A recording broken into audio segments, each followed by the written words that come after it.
Am I the asshole for updating my will to award my less successful son a higher share of my assets? I have two children, Benjamin and Jack. Jack is in a good place in his life. He has a good job with a senior position in his industry, a long-term fiancé, a wide circle of friends, and whilst they're still renting, they're both currently saving for a house deposit.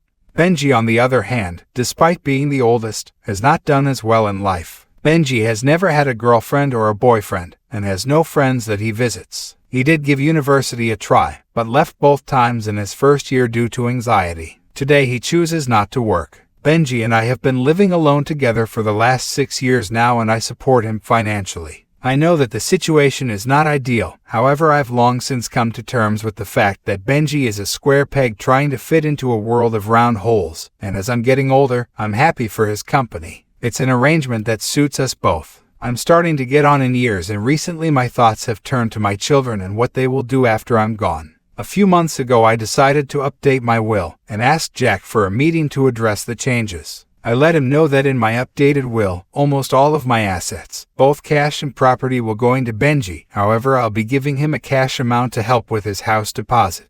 My reasoning for this is that I know full well Jack is capable of looking after himself after I am gone, but without assistance Benji will always struggle. He is simply never going to have what Jack has. Jack did not take kindly to the news. He said that I'm effectively punishing him for having succeeded in life, where his brother has been allowed to not try and fail his entire life, and is now being rewarded for choosing to remain a NEET, so he can suckle on mama's teat. He said some more unkind things about his brother, and at that stage, I said that it was better that he leave until he could calm himself down. On the way out the door he told me that this was not about money or assets, but was yet another instance of me favoring and coddling Benji the way I have done his entire life, and claimed we were in an emotionally incestuous relationship.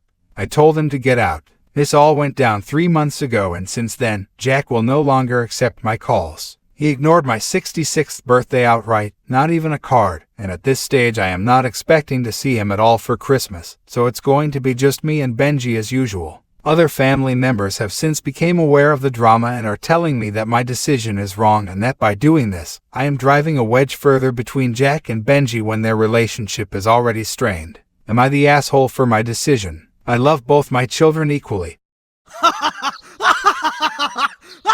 But I can't go to my grave knowing that Benji will be out on the streets suffering without me. I know that Jack will never have to struggle in the same way Benji has, so I don't know why he even needs the money in the first place. I am frankly disgusted by his greed and lack of concern for his brother's future.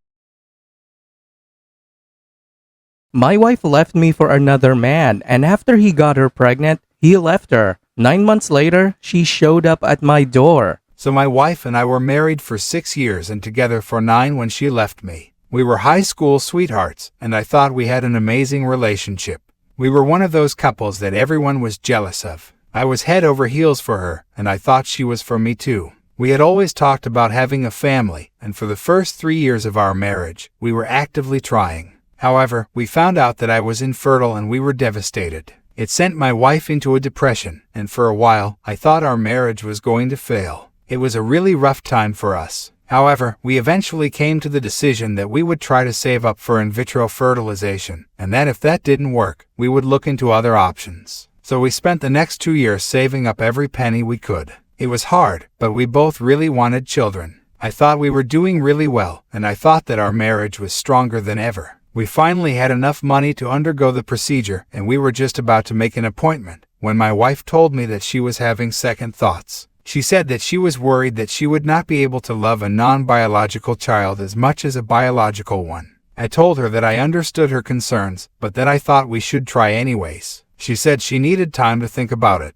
A few weeks later, she told me that she had made up her mind, and that she did not want to go through with IVF. I was very disappointed, but I told her that I loved her and that I would support her in whatever she wanted to do. I told her that we could look into other options. However, she said that she had actually made up her mind about something else. She said that she had been seeing someone else for a few months and that she was in love with him. She said that she was moving in with him. I was completely blindsided. There had been no signs of this at all. I was completely devastated. I begged her to reconsider, but she said that her mind was made up. She left, and that was the last time I ever saw her. I was a complete wreck for a long time. I had no idea that anything was wrong in our marriage, and I had no idea that she was seeing someone else. I was in a very dark place for a long time, and I thought about ending things. However, I eventually sought therapy, and with the help of a therapist, I was able to work through my feelings and get to a better place. I was able to move on, and I eventually started dating again.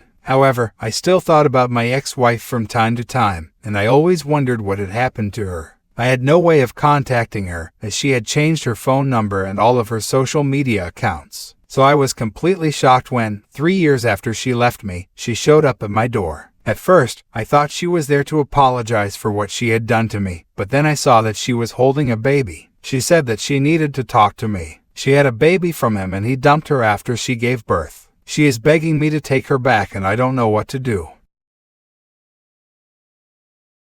Revenge affair. So, I found out about 5 months ago that my wife was having an emotional affair. I was not able to get evidence of anything physical, nor will she admit to that. However, this is not her first affair and the others have been sexual. To me, for the last 15 years, I have been the only one to stay loyal and faithful.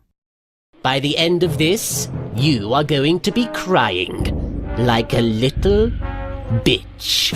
So here recently, like the last few weeks, I have been talking to someone who understands what I am going through because she has been through the same thing. It started as just needing someone to talk to so that I didn't go insane. We talk all the time now. A few days ago, she floated the idea that maybe I should give my wife a taste of her own medicine, that I should have some fun for once and see how she likes being cheated on. Now that she has said this, all the signs have clicked into place. All of the offhand comments she has made to me make sense now, and I believe that she wants to be the one that I get revenge on my wife with. Now, I am forced to admit that I find the idea intriguing. I have thought about it all the time over the last few days. I find myself thinking about what it would be like to make love to her and then tell my wife. I have even fantasized about recording it and letting my wife see it, without her retaining a copy of the video to replay later in court. I am not that stupid. This line of thought both excites me and frightens me. I find myself being drawn closer to the idea, yet my conscience keeps telling me that it is not right.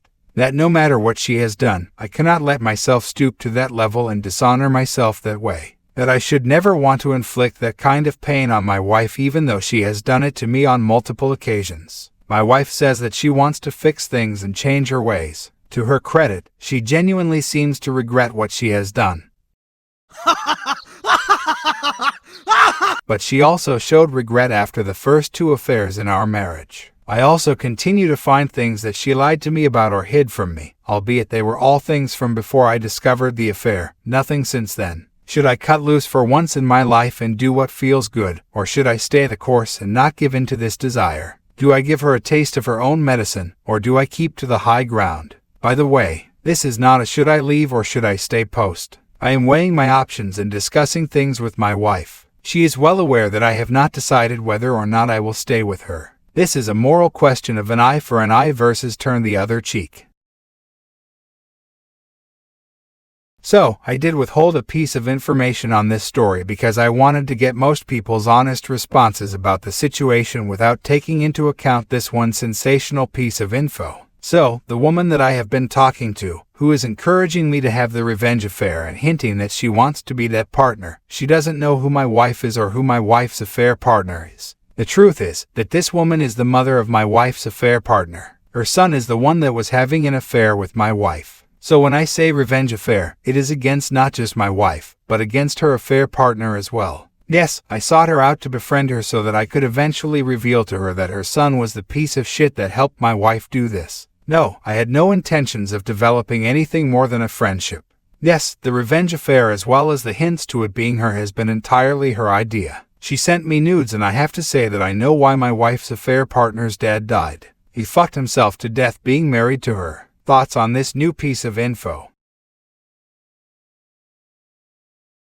I didn't go through with it. I talked to the other person and explained my concerns. I told her that I really wasn't built that way to stoop to violating my own principles. I guess she didn't like that. She ghosted me and hasn't answered any more of my texts for the last 4 days. Suffice it to say, that avenue is closed. I didn't reveal that her son was my wife's affair partner. I just didn't want to ruin her image of her son. It isn't her fault that her son is a piece of shit homewrecker. She already has to deal with him being a criminal and a druggie. Why pile on? As for my wife, it has been since the beginning of August that I gave her a list of things to do before I would even consider reconciliation. I gave her a deadline of January 1st to complete the list. As of yet, there are 2 items left. They are the biggest items on the list. I am not confident that she can make the deadline. I have told her that the deadline will not be moved. She either does what I have asked by the 1st of the year, or I will not be willing to even try to reconcile. She has a week and a half. I will do her the courtesy of allowing her to have the full amount of time until the deadline passes. After that, she will have shown me that she can change and do right by finishing the list, or we will be getting divorced. I set the deadline for the 1st of the year as I am not heartless and don't want this to blow up during the holidays.